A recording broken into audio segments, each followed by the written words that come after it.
మీకు తెలుసా? భారతదేశంలో మేధావులు అధికంగా ఉండడానికి కారణాలపై విదేశీ మేధావుల మధ్య తరచూ చర్చ జరుగుతుంటుంది. అలాంటి చర్చల్లో ఒక సంచలనాత్మకమైన వాస్తవం వెలుగులోకి వచ్చింది.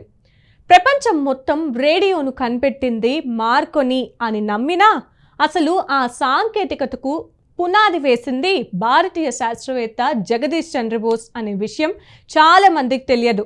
జగదీష్ చంద్రబోస్కు పేటెంట్ చేయడం, కాపీరైట్ తీసుకోవడం పట్ల ఆసక్తి లేకపోవడంతో ఆయన ఆవిష్కరణలను ప్రపంచానికి తన పేరుతో నమోదు చేయలేదు. ఆ అవకాశాన్ని మార్కోని వినియోగించుకొని రేడియో ఆవిష్కర్తగా ఘనత పొందాడనే నిజం తరువాత కాలంలో బయటపడింది.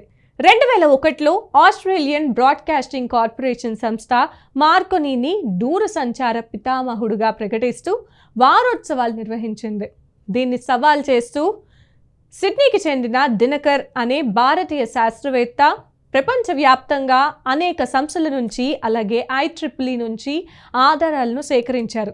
ఆ ఆధారాలతో దూరసంచార పితామహుడు జగదీష్ చంద్రబోస్ అని నిరూపించారు.